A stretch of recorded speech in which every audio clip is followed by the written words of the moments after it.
Aber sag doch jetzt endlich, wer bist du? Ich bin Bella, die kleine Schmetterlingsfee.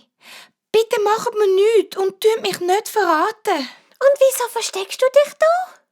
Die Bella hat der Cindy und der Clara ihre ganze Geschichte erzählt. Vom Zaubern, der Flasche, wie sie die Lilifee gefunden hat und wie sie in Estrich gekommen ist. Du gehst in die Zauberschule.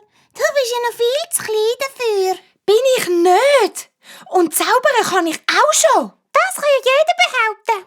Ja, recht hast du, Cindy. Dann beweise ich es euch. Und zwar gerade jetzt. Moment, nicht so schnell. Du musst es uns allen beweisen. Am Pupsi am Schwein, am Henry am Has und auch am Carlos am Frosch. Wer ist denn das? Sind das eure Freunde? Genau. Komm mit uns ins Schlossgarten, dann lernst du sie alle kennen. Die Mäuse haben ihre Freunde zusammengerufen und die Bella hat sich auf einen Flügelpilz aufgestellt. Sonst hätte man sie ja gar nicht richtig gesehen. Und wo alle Tiere um sie herumgestanden sind, hat sie angefangen.